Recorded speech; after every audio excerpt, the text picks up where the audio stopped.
अस्सलाम वालेकुम, मैं हूँ आयशा नासिर। और अभी तक आप लोगों ने देख लिया होगा कि इस चैनल इस पॉडकास्ट का मकसद ये होता है, जो मेरे दिमाग में है ना वो ये है कि मैं पॉडकास्ट वो करूँ, हर बुराई हम सब में मौजूद है, मेरे में भी मौजूद है और मुझे पता ही नहीं होता मेरे अंदर ये बुराई मौजूद है, क्योंकि कोई समझने वाला ही नहीं है कि ये बुराई है। जैसे मैंने पहले बात की कि कहीं ना कहीं हमारे बैक ऑफ द माइंड, हमारे दिमागों में ये चल रहा होता है कि अब हमने रिश्ता वो लेकर आना है जो लड़की लाखों कमा के लेके आए, हमें जहेज नहीं चाहिए। अब हम सब कहीं ना कहीं इस एक नासूर का हिस्सा बनते जा रहे हैं और हमें पता ही नहीं, लाशऊरी तौर पे।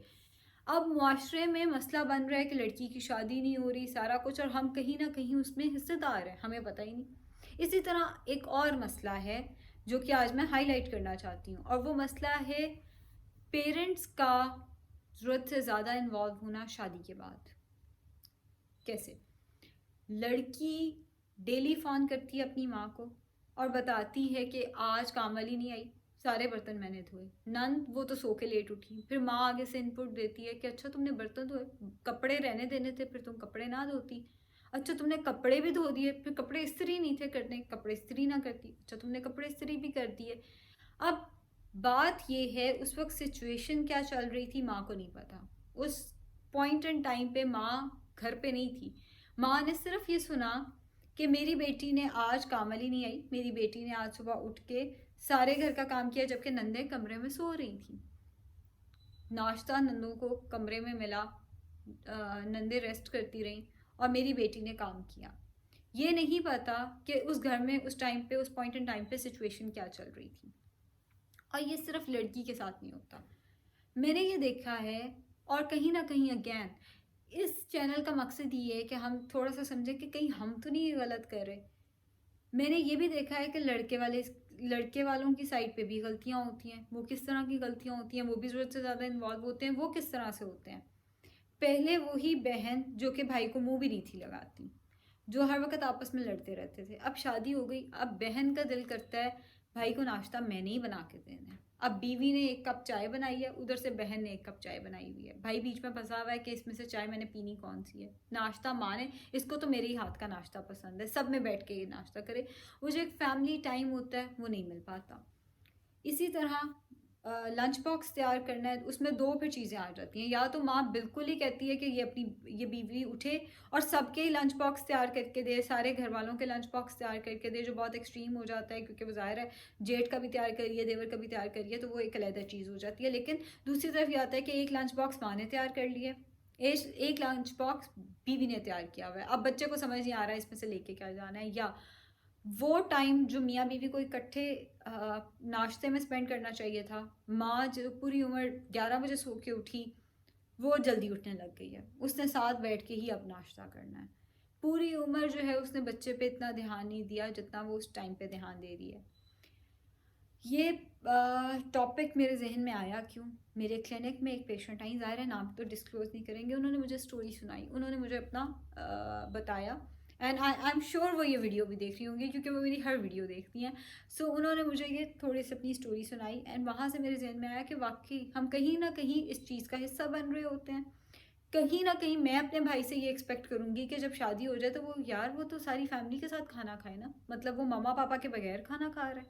और अब बहू बन के, ज़ाहिर है एक बीवी बन के, तो मुझे होता है यार मैं और मेरे हस्बैंड अलहदा खाना खाएं। सो जब मैं भाभी बनी हूँ तो तब मेरे दिमाग में चीज़ें और हैं, तब मेरे जहन में आ रहा है मामा पापा बूढ़े हो गए हैं, एक एक ही भाई है, उनको टाइम चाहिए।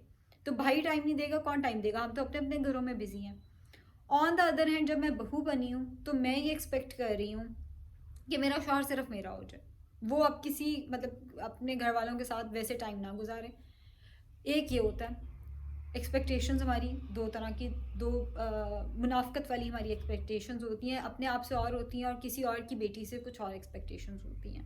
दूसरी ये जो हमारी, हम ज़रूरत से ज़्यादा इन्वॉल्व होते हैं अपने बहन भाइयों की लाइफ में, या माएँ बहुत ज़्यादा इन्वॉल्व होती हैं अपने बच्चों की लाइफ में। क्या नुकसानात होते हैं? मुझे ये लगता है कई दफ़ा आजकल जो डिवोर्स रेशो बहुत ज़्यादा बढ़ रही है, उसकी बुनियादी वजह ये आ रही है कि हम ज़रूरत से ज़्यादा इन्वॉल्व हो रहे हैं। ज़रूरत से ज़्यादा इन्वॉल्व, जैसे मैंने एग्जांपल दी, अब आ गए हैं मोबाइल फ़ोन्स। मोबाइल फ़ोन्स पे रात को एक एक घंटे की कॉल चलती है। जब मेरी शादी हुई थी ना, मैंने अपनी मदर से एक बात की थी, आपने मुझे फ़ोन नहीं कभी करना, क्योंकि आपको नहीं पता मैं आगे लड़के बैठी हुई हूँ, लड़ाई में शायद मेरी गलती हो, मैं आपको अपनी साइड की स्टोरी सुनाऊंगी।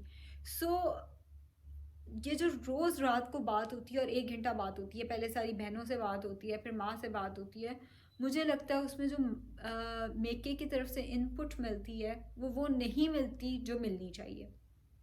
इसी तरह जो लड़के वाले हैं वो भी पूरी उम्र अपने बच्चे को पूछा नहीं, वो खुद ही उठता था, बगैर नाश्ते के चले जाता था। माँ 11 बजे उठती थी क्योंकि वो इससे पहले नहीं उठ सकती, उसकी पाँव में दर्द है या उसकी कमर में दर्द है, वही माँ एकदम उसको याद आ जाता है मेरा तो एक बेटा भी है, वो ज़रूरत से ज़्यादा उसके साथ अटैच होना शुरू हो जाती है और अपना शौहर कहीं इग्नोर किया होता है, अपने शौहर का पता भी नहीं है वो क्या कर रहा है, वो क्या नहीं कर रहा। अपने बेटे की सारा उसका जो मरकज़ होता है, जो उसका सारा का सारा पॉइंट ऑफ फोकस होता है, वो उसका बेटा बन जाता है एकदम। मतलब 25-30 साल ख्याल नहीं आया कि मेरा एक बेटा भी है, उसको भी नाश्ता पूछ लूँ, उसको भी उसकी पसंद का खाना दे दूँ, उसको भी उसकी पसंद का लंच बॉक्स तैयार करके दे दूँ। 25-30 साल ये हमें ख्याल नहीं आता, जैसे ही उसकी शादी होती है तो तब हमें नंबर बनाना याद आ जाते हैं, ये मुझे लगता है। पिछले दिनों मैं सोशल मीडिया पे ज़ाहिर है डिफरेंट ग्रुप्स मैंने भी ज्वाइन किए हुए हैं और मैंने ये चीज़ देखी कि एक लड़की ने कहा 12 साल हो गए मेरी शादी को, अब मुझे लगता है मेरी सास मेरा मुकाबला करती हैं। मुकाबला किस तरह से करती हैं? अगर मैं अपने शौहर के लिए नाश्ता बनाती हूँ तो वो भी नाश्ता बना के ले आती हैं और वो बना के ला के ये कहती हैं मेरा वाला नाश्ता करो, जो बीवी ने नाश्ता बनाया वो ना करो। इसी तरह अगर मैं अपने शौहर के लिए कोई चीज़ तैयार करती हूँ, कोई मीठा कोई डिज़र्ट तैयार करती हूँ, तो मेरी सास भी उसके मुकाबले में वो चीज़ तैयार कर लेती हैं। उस दिन तैयार ना करें तो अगले दिन तैयार करके फिर पूछती हैं कि तुम्हें कौन सा ज़्यादा पसंद आया। 12 साल हो गए हैं और 12 साल मुझे लगता था कि मुझे गलती लगती है, लेकिन अब ये चीज़ें जो है वो ज़रूरत से ज़्यादा बढ़ रही हैं। फिर उसने मज़ीद लिखा कि जो कपड़े मैं पहनती हूँ मेरी सास भी वही पहनती हैं। मतलब मेरी सास प्रेफर करती हैं कि वो वही कपड़े पहने, वही सूट, वही कलर, वही चीज़ जो मैं पहनती हूँ। अब बहू इस फेज़ में है कि मेरी सास मेरा मुकाबला कर रही हैं और कहीं ना कहीं शायद सास भी इसमें है कि मेरे बेटे को पता होना चाहिए जो अपनी बीवी के लिए लेके आ रहा है वो मेरे लिए भी लेकर आए, कोई फ़र्क ना हो।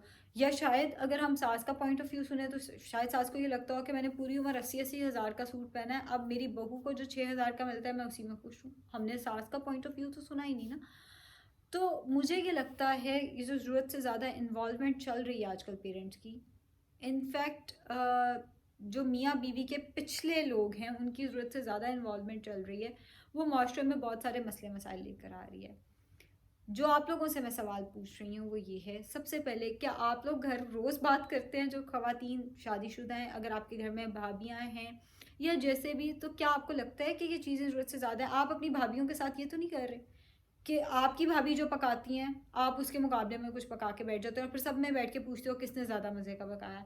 जो आपकी भाभी पहनती हैं आपको वही चीज़ उसी कलर में चाहिए होती है और फिर आप सबके सामने बैठ के पूछते हो किस पे ज़्यादा वो चीज़ जची है।